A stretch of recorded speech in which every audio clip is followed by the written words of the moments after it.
नमस्कार, स्वागत आहे तुमचं अक्षताज रेसिपीमध्ये। आज आपण बनवणार आहोत घरच्या घरी अगदी सोप्या पद्धतीने पेरूचा टेस्टी आणि हेल्दी जाम।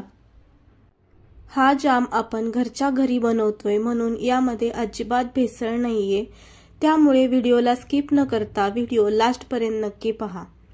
इथे मी 2 पेरू घेतलेले आहेत। वजनाप्रमाणे म्हणाल तर पाव किलो हे पेरू आहेत। आता मी याला कट करून घेतलेला आहे छोट्या छोट्या पीसेस मध्ये।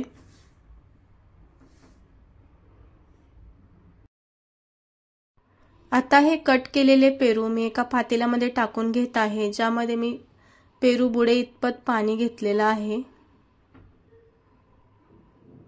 आता आपल्याला याला 40 ते 45 मिनिटे शिजवून घ्यायचं आहे। यामध्ये मी अर्धा छोटा बीट घालून घेते, ज्यामुळे आपल्या पेरूच्या जामला ओरिजिनल कलर येईल। हे बघा 35 ते 40 मिनिट झालेले आहेत आणि आपले पेरू छान शिजलेले आहेत। पेरू शिजवून घेतल्यानंतर याचे बी काढायची खूप झंझट असते, त्यामुळे मी इथे एक ट्रिक सांगत आहे। पुरणाची चाळणी मी घेतलेली आहे, याच्यावरती शिजवलेले पेरू आपल्याला टाकून घ्यायचे आहेत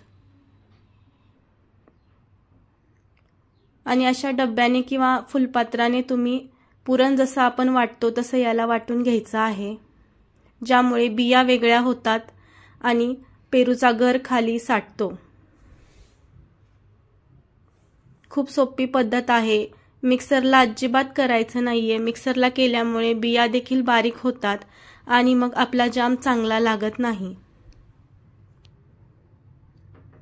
आणि सेपरेटली बिया काढायचं म्हणलं तर खूप वेळ जातो, त्यामुळे तुम्ही ही ट्रिक नक्की वापरा, ज्यामुळे आपला जाम लवकरही बनतो आणि टेस्टीही बनतो। तुम्ही माझ्या चॅनलवरती नवीन असाल किंवा तुम्हाला माझे रेसिपी आवडत असतील तर माझ्या चॅनलला सबस्क्राइब करायला विसरू नका, तसेच बेल आयकॉनलाही क्लिक करा।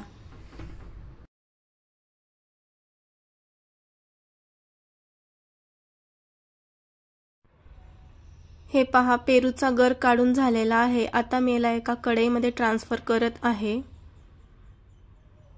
कढई जाड असावी आणि जे पाणी आपण पेरू शिजायला घातलं होतं ते मी यात टाकत आहे, ज्यामुळे आपल्या जामला कलर आणि चव दोन्ही येते। मिक्स करून घेऊयात आणि हे मिश्रण आता मी गॅसवरती स्लो टू मीडियम फ्लेमवर शिजवून घेणार आहे। लगेच यामध्ये मी पाव किलो साखर घालत आहे। पाव किलो पेरू असेल तर पाव किलो साखर घालावी, जेवढे पेरू तितकीच साखर असावी। मिक्स करून घेऊयात। याला सतत हलवत राहायचं आहे आणि इथे मी 1 लिंबू पिळून घेत आहे। लिंबामुळे छान आंबट गोड अशी चव येते आणि आपला जाम जास्त दिवस टिकतो, लवकर खराब होत नाही। मिक्स करून घेऊयात। हा जाम आता स्टार्टिंगला थोडासा पातळ दिसत आहे, पण जसं जसं आपण याला शिजवून घेऊ तसं तसं हा जाम छान घट्ट दाटसर होतो। यावरती जो फेस आहे तो मी काढून घेत आहे। ही प्रोसेस स्किप नाही करायची आहे, कारण याच्यामुळे जामचा कलर बदलू शकतो आणि टेस्टमध्येही थोडंसं चेंज लागू शकतो, म्हणून यावरती जो फेस आला आहे तो मी चमच्याच्या साहाय्याने काढून घेत आहे।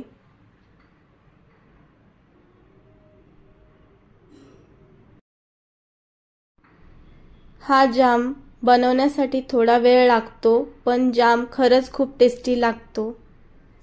जर तुमच्या घरी पेरू उरले असतील, पिकले असतील तर तुम्ही त्याची ही रेसिपी ट्राय करू शकता। लहान मुलांना तुम्ही ब्रेड सोबत किंवा चपाती सोबत हा जाम देऊ शकता।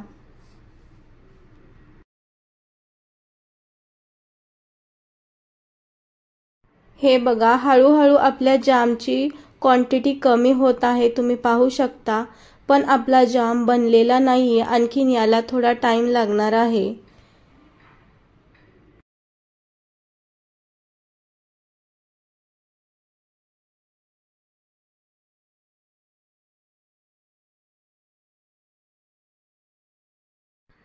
30 ते 35 मिनिटे झालेली आहेत आणि आपल्या जामला छान दाटसरपणा आलेला आहे. तुम्ही पाहू शकता. क्वांटिटी ही कमी झालेली आहे. आता मी चेक करून दाखवत आहे. हे बघा, जामला एक तार होत आहे म्हणजे आपला जाम तयार आहे.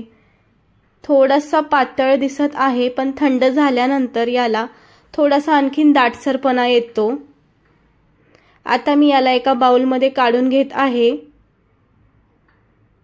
आणि मी याला थंड करून घेणार आहे.